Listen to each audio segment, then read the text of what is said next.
Hello!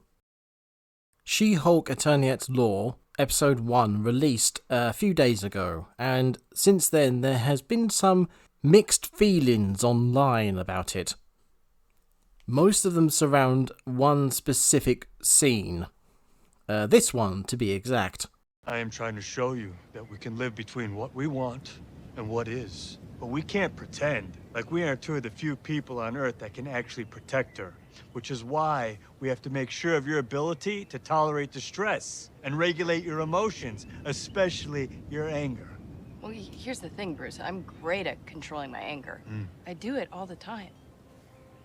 When I'm catcalled in the street, when incompetent men explain my own area of expertise to me, I do it pretty much every day, because if I don't, I will get called emotional or difficult, or I might just literally get murdered. So I'm an expert at controlling my anger because I do it infinitely more than you. So all of this just feels like projecting a lot of shit onto me. I can understand why people have a lot of mixed emotions about it. Depending on how much context you have, the scene changes dramatically. The very base level, what Jennifer Walters says, is very representative of women's struggles, the silent suffering that women have gone through over the years, and has been more vocal in the past few years. It's not surprising then that a lot of people heard her words and were like, yeah, woo, yeah, you go, girl, yeah, up the women.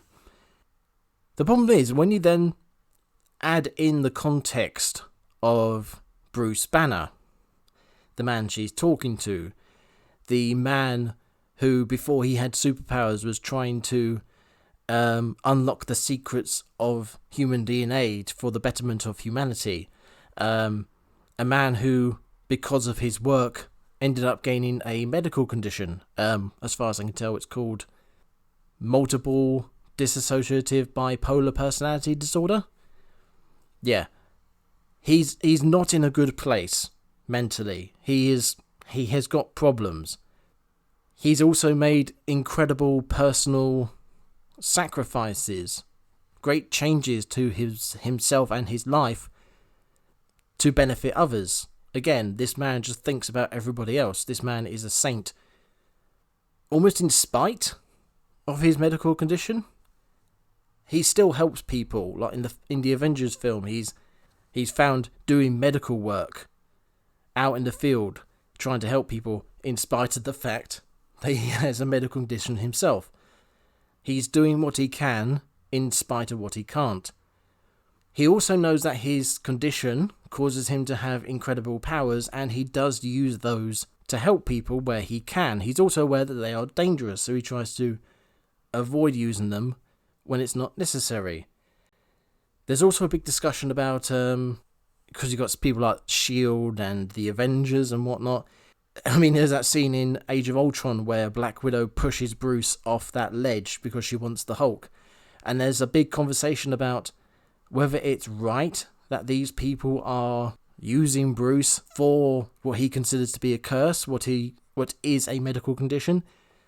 The fact that Bruce goes along with it and helps out in spite of this conundrum, it just speaks volumes about his character and his want to help people. And speaking of which, he's saved the world multiple times. If not for him and the Avengers, Ultron would have killed the world with Meteor. Loki would have taken over the world and put everybody under subjugation. Thanos did, unfortunately, kill half the world and half of everybody. But it was Bruce specifically who brought them back.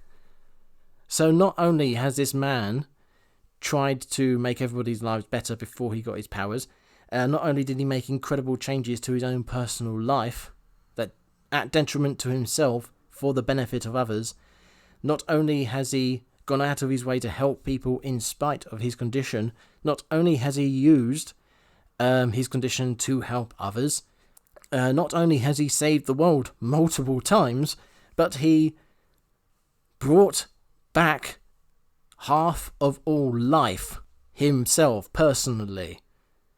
Again, at great personal risk, and he ended up being maimed for it.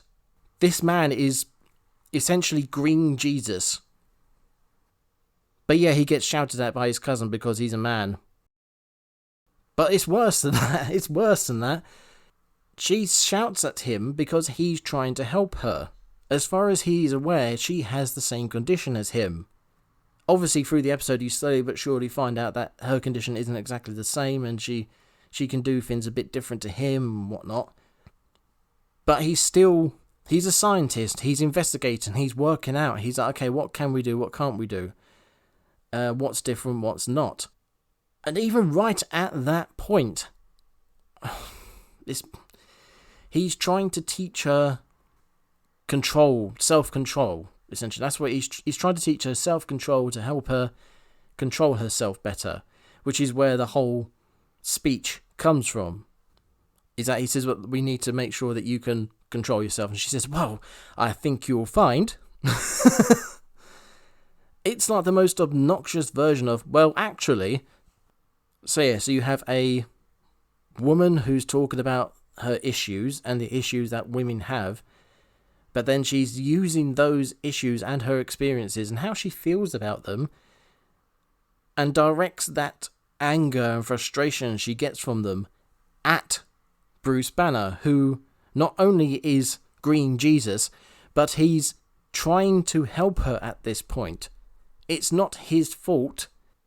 Well, this is the other thing, is that she might not need his help. She might not need any of the things they're going through. He doesn't know that, and she doesn't know that. Worse, the rest of the episode suggests that she might do. And this is another problem with this scene, the more context you add in. Throughout the episode, Bruce Banner has been trying to help Jennifer Walters. That is the whole episode, is that she gets her powers, and Bruce Banner is slowly but surely working out how he can help her if he needs to help her. And instilling in her, which is the arc of the episode, by the way. The episode starts with her talking about responsibility of powers. Throughout the episode, Bruce is talking about his personal experiences, which, blimey heck, and the responsibility that comes with her powers, which she's only just got and shouldn't really know how to use. Cough, episode, cough. At the end of the episode, she's saying, I know what I'm doing. I can control my powers. I can do all the things that you were talking about. And I won't need them because I'm not going to be a superhero. I don't want to be one. Which is just like, okay, so you have great power, but you're going to ignore the responsibility of them. Well done. But then at the end of the episode, the episode even does the really clever thing, obvious thing of saying, well, I'm right and Bruce is wrong. Now I'm going to go into a courtroom. Oh my god, I need to change into She-Hulk. And you can just feel Bruce watching TV, and he's sitting there at the bar, and he does a silent dab. Just at the TV. Like, told you so. So yeah, Jennifer Walters being disrespectful, not listening to Bruce Banner saying that she knows what she's doing, etc., all plays into the arrogant student against the wizened master thing, which is possibly the first bit of context that helps the infinitely better speech, because she's supposed to be arrogant, she's supposed to think she knows better. Still not great, because I think they pushed it too far. They pushed the arrogance, the self-confidence too far. They pushed that too far, and then they pushed the arrogance too far by having her go off on this rant, and then finishing the rant by basically using his own suffering to put him down. I can see that being completely accidental. But whether it was accidental or deliberate, it was still done. And this leads me into my big worry for the future of this series, and Disney and Marvel as a whole. When Doctor Strange Multiverse of Madness came out, they introduced Black Bolt into the MCU. I say that there was the Inhumans series, which I completely forgot existed. He's mute. Well, technically he's not mute, but his voice can destroy things, so he's a self-imposed mute. And this is my big problem with it. It's a very interesting idea, very interesting concept to have a superhero who's so powerful that he has to be self-imposed mute. He has to disable himself to be around people, to prevent hurting people. It's a very interesting concept, which is why, when he's brutally murdered, I'm just sitting there thinking, what the hell do you do that for? But more to the point, it's representation as well. Hollywood in general, Disney definitely, are all into representation. It's mostly for women, for people from minority groups or minority backgrounds. And the thing is, Black Bolt would have been very good representation as a disabled superhero. Again, going back to what I said earlier, doing what you can despite what you can't. Same goes for the Hulk, really. The Hulk, how much of a representation he has been for people with mental disorders for decades, really. At a time when people didn't talk about that sort of stuff. There was a superhero with when villains were classed as crazy.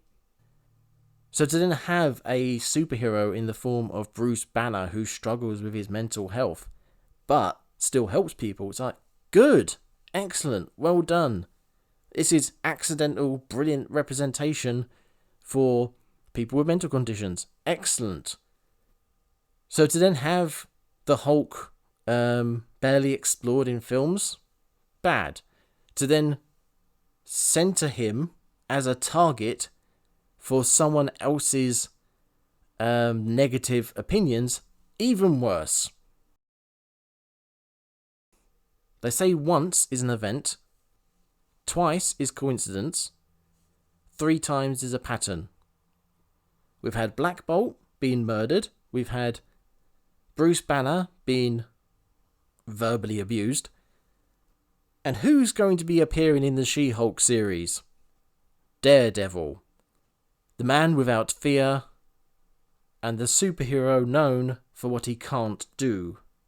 Once again, a really strong representation for disabled audiences. Here is a character who can't see, but he's still out there saving people. He's doing what he can despite what he can't. Brilliant. And so far, crossed fingers, touched toes, holding on to my butt, they haven't ruined him. But this is the problem. When he was announced for She-Hulk, people didn't go, yay, Daredevil, wonderful, excellent, can't wait to see him. People said, oh no, Daredevil, what are they going to do to him? How are they going to ruin him? That is everyone's big fear, and this is something they've already done with other characters, like Loki, for instance. The incredibly character who was reduced to, in his words, a mewling quim. Reduced to just this pathetic character in his own series, his self-titled series, in exchange for a strong female character replacement, which actually connects the other instances as well. Black Bolt killed by strong female character. Bruce Banner verbally abused by strong female character. And now we've got Daredevil coming along, and you're just sitting there thinking, okay, so what strong female character is going to belittle him, beat him up, verbally abuse him, make fun of him? What's going to happen? Who's going to do it? That's my big worry. And if that happens, we've then got to ask ourselves, are Disney just really stupid? Or are they actually ableist? I suppose we'll only find out when the next episode turns up, so cross your fingers, cross your toes, hold on to your butts.